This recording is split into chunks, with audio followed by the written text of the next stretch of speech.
بسم اللہ الرحمن الرحیم۔ یہ کہانی ہے ایک عقلمند بادشاہ کی۔ ایک دن بادشاہ نے اپنے تینوں وزیروں کو طلب کیا۔ جب تینوں وزیر آ چکے تو بادشاہ نے کہا، تم تینوں اپنے اپنے باغات میں جاؤ اور اچھے سے اچھے پھل فروٹ لے کے آؤ۔ یہ کہہ کر بادشاہ نے تینوں وزیروں کو بھیج دیا۔ بادشاہ ایسی فرمائشیں ہمیشہ کرتا رہتا تھا، اس لیے وزیر پرسکون ہو کر اپنے اپنے راستے چل دیے۔ پہلے وزیر نے اپنے باغ سے اچھے پھل بادشاہ کے لیے اتار لیے، جبکہ دوسرے وزیر نے گلے سڑے پھل اور کچھ پتے بھی اتار لیے۔ اب تیسرے وزیر نے تو حد ہی کر دی، اس نے گھاس پھوس اور پتھر ڈال دیے کہ بادشاہ کون سا دیکھتا ہے۔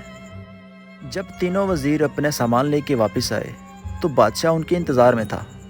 بادشاہ نے تینوں کے ہاتھوں میں سامان دیکھا تو کچھ بھی کھولے بغیر یہ کہہ دیا کہ تینوں کو قید خانے میں 7 دن کے لیے قید کر دیا جائے، اور فرمان جاری کر دیا کہ جو سامان یہ ساتھ لائے ہیں صرف وہی دیا جائے، اس کے علاوہ کچھ بھی کھانے پینے کو 7 دن کے لیے نہ دیا جائے۔ 7 دن گزرنے کے بعد بادشاہ وزیروں کا پتہ لگانے قید خانے پہنچ گیا۔ جس وزیر نے گھاس پھوس ڈالا تھا وہ مر چکا تھا، کیونکہ کھانے کے لیے اس کے پاس کچھ نہ تھا۔ دوسرا وزیر جس نے گلے سڑے پھل ڈالے تھے اس کو بیمار اور ادمرا پایا۔ اب باری تھی تیسرے وزیر کی۔ جب بادشاہ وہاں پہنچا تو اس کو اللہ تعالیٰ کا شکر ادا کرتے اور اللہ کی عبادت کرتے ہوئے پایا۔ بادشاہ اسے دیکھ کر بہت خوش ہوا اور اسے سارا معاملہ سمجھ میں آ گیا، اور سمجھ میں یہ بھی آ گیا کہ یہی میرا وفادار وزیر ہے، اور اسے خاص وزیروں میں سے مقرر کر دیا۔ میرے بھائیوں، دنیا آخرت کی کھیتی ہے۔